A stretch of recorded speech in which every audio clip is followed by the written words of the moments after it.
Bharat Israel diplomatic రిలేషన్స్కి 30 years పూర్తయ్యాయి జనవరి 29 నాటికి.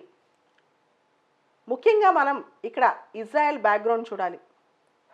1949లో ప్రపంచ పటంలోకి ఇజ్రాయెల్ అనే దేశం వచ్చి చేరింది. ఆ టైంలో ఐన్స్టీన్ జూయిష్ నేషనలిస్ట్, ఆయన పెద్ద సైంటిస్టు, మన నెహ్రూ గారికి ఉత్తరం రాశారు ఇజ్రాయెల్ ఫార్మేషన్ని సపోర్ట్ చేయమని. ఇండియా అప్పట్లో ఇజ్రాయెల్ అనే దేశాన్ని రికగ్నైజ్ చేసింది సెప్టెంబర్ 17, 1950. కానీ ఇజ్రాయెల్తో డిప్లొమాటిక్ రిలేషన్స్ మాత్రం ఎస్టాబ్లిష్ చేసుకోలేదు. అయితే జూయిష్ నేషనలిస్టులు భారతదేశంలోకి వచ్చి చాలామంది సెటిల్ అయ్యారు. వాళ్ళకి ఇండియా హెల్ప్ చేసింది అన్నపూర్ణలాగా. ఇందిరాగాంధీ గారి టైంలో చాలా సందర్భాల్లో ఇండియా ఇజ్రాయెల్ రిలేషన్షిప్ అద్భుతంగా ఉన్నా ఇందిరాగాంధీ గారు కూడా ఇండియన్ ప్రైమ్ మినిస్టర్గా ఇజ్రాయెల్కి ఎప్పుడూ పర్యటన చేయలేదు అఫీషియల్గా. ఆ తర్వాత మనం గమనిస్తే ఇండియా న్యామ్లో స్ట్రాంగ్ మెంబర్.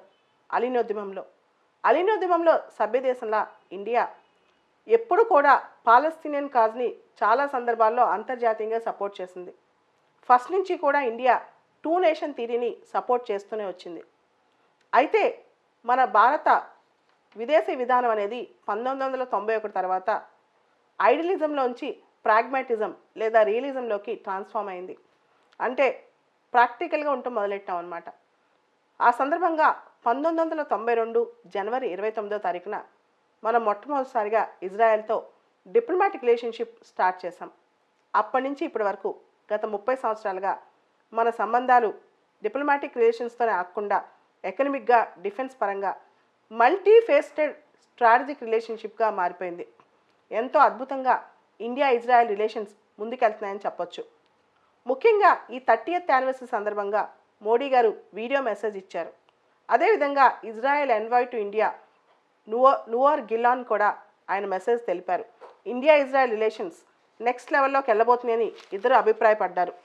ముఖ్యంగా గత 30 సంవత్సరాల్లో చూస్తే బైలేటరల్ ట్రేడ్, ఇండియా ఇజ్రాయెల్ మధ్య ట్రేడ్ 30 సంవత్సరాల క్రితం అంటే 1992లో $200 మిలియన్ ఉండేది కేవలం. అది ఇప్పుడు $5.65 బిలియన్ అయింది. ఇది అద్భుతం అనే చెప్పాలి.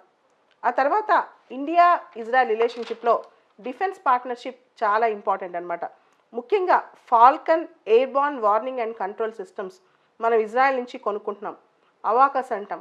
ఇది కూడా మంచి డిఫెన్స్ పార్ట్నర్షిప్ అని చెప్పొచ్చు. దాంతోపాటు ఇండియా ఇజ్రాయెల్ డిఫెన్స్ పార్ట్నర్షిప్లో అనేక రకాల missiles, medium range surface to air missiles, తర్వాత బారక్ 8 మిస్సైల్స్, తర్వాత స్పైస్ 2000 బాంబర్స్, తర్వాత Harop suicide drones, light machine guns, ఇలాంటివి చాలా మనం ఇజ్రాయెల్ నుంచి కొనుక్కున్నాం. దాంతోపాటు ఇజ్రాయెల్తో science and technology cooperation, Israel satellite కూడా మనం లాంచ్ చేసాం టెక్సార్ అని చెప్పి. ఆ తర్వాత భారతదేశం ప్రస్తుతం అయితే పాలస్తీనా ఇజ్రాయెల్కి సంబంధించి ఇండియా డీహైఫనేషన్ పాలసీ ఫాలో అవుతుంది. అంటే ఇజ్రాయెల్ పాలస్తీనా విషయంలో ఆ ఏర్పాటు సపరేటు, ఇజ్రాయెల్తో రిలేషన్షిప్ సపరేట్ అనమాట ఇప్పుడు. తర్వాత కొత్త క్వాడ్ ఫామ్ అవుతుంది అనే ప్రపోజల్ కూడా వచ్చింది. కొత్త క్వాడ్ అంటే ఇండియా, యుఏఈ, యుఎస్, ఇజ్రాయెల్ ఈ 4 దేశాలు కొత్త క్వాడ్ ఫామ్ చేసుకోవచ్చు భవిష్యత్తులోనే. ప్రస్తుతానికి ఆలోచన కూడా వస్తుందన్నమాట. దాంతోపాటు ఈ మిడిల్ ఈస్ట్లో కొన్ని దేశాలు యుఏఈ కానీ, బహ్రెయిన్ కానీ, సూడాన్ కానీ, మొరక్కో కానీ ఈ దేశాలన్నీ అబ్రహం అకార్డ్స్ సైన్ అయిన తర్వాత ఇజ్రాయెల్తో రిలేషన్షిప్ నార్మలైజ్ అయిన తర్వాత దాని పాజిటివ్ ప్రభావం భారతదేశం మీద కూడా పడిందని చెప్పొచ్చు.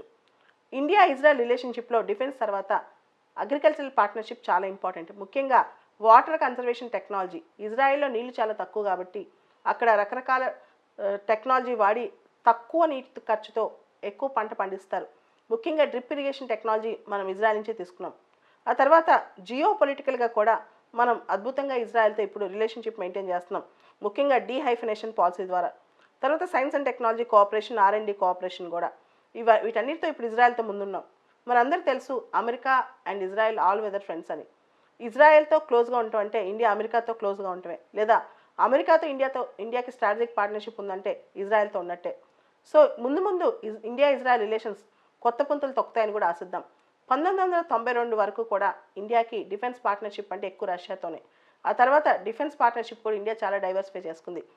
ఇండియా ఇజ్రాయెల్కి ఏమమ్ముతుందంటే దాదాపు 40% నాన్ డిఫెన్స్ ట్రేడ్ అంతా చూసుకుంటే ఇండియా ఇజ్రాయెల్ రిలేషన్షిప్లో ఇండియా ఇజ్రాయెల్కి అమ్మేది ఎక్కువగా రా డైమండ్స్ అనమాట. ఇండియా ఇజ్రాయెల్ రిలేషన్స్ చాలా వరకు కొన్ని సందర్భాల్లో డైమండ్స్తో పోలుస్తారనమాట. ఎందుకంటే మనం ఎక్కువ వాళ్ళకి అమ్మేది డైమండ్స్. సో ఈ విధంగా చూసుకుంటే ఇండియా ఇజ్రాయెల్ రిలేషన్స్ అద్భుతంగా సాగుతున్నాయని చెప్పొచ్చు. అయితే 2 అంశాలు మనం బాగా గుర్తుపెట్టుకోవాలి. మోడీ గారు మొట్టమొదటి భారత ప్రధాని ఇజ్రాయెల్కి విజిట్ చేయటం, ఇజ్రాయెల్లోకి అడుగుపెట్టడం 2017లో మొట్టమొదటిసారిగా మోడీ గారు అడుగుపెట్టడం ఇండియాకి స్వతంత్రం వచ్చిన తర్వాత. ఆ తర్వాత ఈ మధ్య బాగా గొడవవుతున్న అంశం పెగాసస్ స్పైవేర్. భారత ప్రభుత్వం 2017లో పెగాసస్ స్పైవేర్ని ఇజ్రాయెల్ నుంచి కొనుక్కుందని, తద్వారా అంతమంది అఫీషియల్స్, రాజకీయ నాయకులు, అకాడమిషియన్స్, జడ్జెస్ వీళ్ళందరినీ స్పై చేస్తుందని కూడా అంటున్నారు. సో ఇజ్రాయెల్ ఇలా అమ్మొచ్చా అనే క్వశ్చన్ కూడా చాలా క్వార్టర్స్ నుంచి వస్తుంది. ఏది ఏమైనప్పటికీ ఇండియా ఇజ్రాయెల్ రిలేషన్స్ మాత్రం ఇంక ముందు ముందు పాజిటివ్గానే ఉంటాయని అర్థమవుతోంది.